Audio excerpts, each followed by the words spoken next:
अपनी जनता को संदेश देना चाहती हूँ कि हम भी प्रत्याशी बने हैं, इसलिए जब विकास के लिए आप जितना भी होगा हमसे वो आपका विकास करेंगे। इसी संदेश के साथ मैं इसी के संदेश देने के लिए प्रेस कॉन्फ्रेंस की।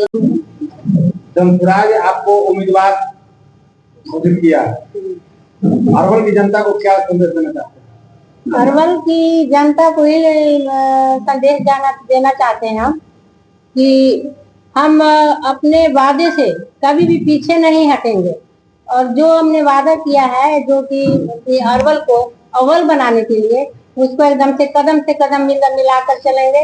और इसके लिए हमको एकदम से अपनी जान को हथेली पर रखना पड़ा, तो वो भी अपना रख करके अरवल के विकास के लिए और अरवल की उन्नति के लिए हम कदम से कदम मिलाकर चलेंगे। वादा आपका क्या है?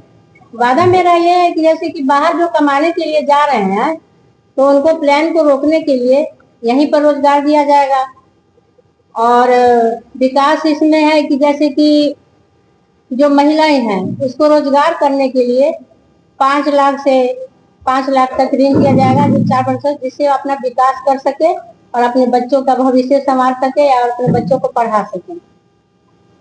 और क्या कुछ करना चाहिएगा जो अगर चुनाव जीत जाते हैं?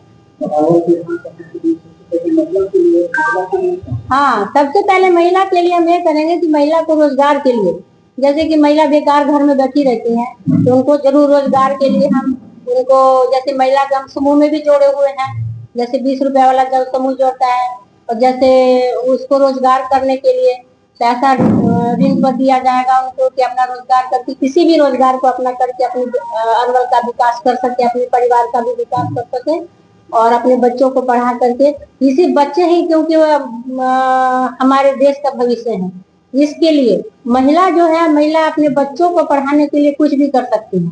इसलिए रोजगार जो उनको है रोजगार जरूरी है और रोजगार जब तक नहीं मिलेगा तब तक यहाँ पर विकास नहीं होगा। इसलिए सबसे पहले तो विकास का ही मुद्दा है कि सब विकास होना चाहिए, तभी हमारा जो बिहार है आगे बढ़ेगा, हमारा अरवल आगे बढ़ेगा। शिक्षा पर विशेषकर ध्यान, तो आप शिक्षा अरवल में किस तरीके की शिक्षा है? देखिए अरवल में अभी जो शिक्षा है वो जर्जर स्थिति में है, तो इसको सुधारने के लिए हम जरूर यहाँ पर करेंगे। वैसे भी मैं 15 साल से प्रमुख हूँ और मैंने जगह जगह पर आंगनबाड़ी बनाने का काम किया है और आंगनबाड़ी भी बनाया है और सामुदायिक भवन भी बनाने का काम किया है, जिसमें बच्चों का जैसे आंगनबाड़ी के बच्चों को पढ़ाई के लिए भी सुविधा हो सके और बच्चे पढ़ सके। आप 15 साल से प्रमुख बोल रहे हैं, प्रमुख वर्तमान में अभी है भी, तो मतलब प्रमुख के जो पद है मतलब अच्छा नहीं लगा कि विधायक के पद का चुनाव लगा?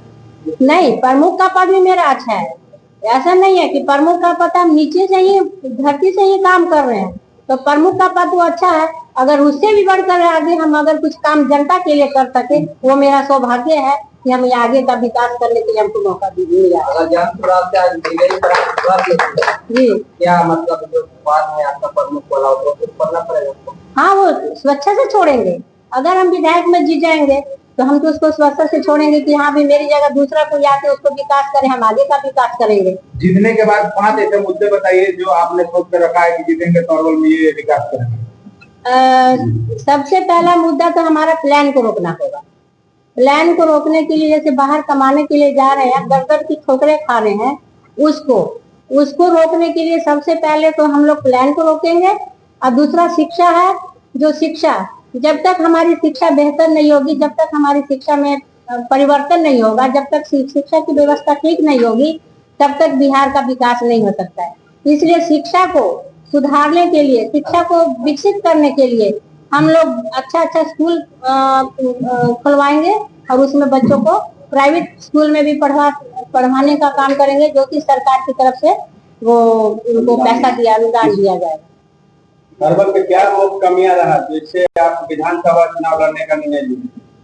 अरवल में देखिए, अरवल में जितना अरवल विधानसभा में जो हमारे जो क्षेत्रीय कोई भी आज तक विधायक नहीं बने हैं, तो उनको जमीनी स्तर का कुछ पता नहीं है कि जमीन में किस चीज का दिक्कत है, क्या आता है। इसलिए हम अरवल के लिए हैं, अरवल की बेटी है, इसलिए हम सोचते हैं कि अपने अरवल को सबसे ज्यादा, बिहार में सबसे ज्यादा अरवल को अव्वल नंबर पर लाएं। इसके लिए हम सोचे हैं कि उसको धरातल से उठाना पड़ेगा, तभी हमारा जो है अरवल विकसित होगा।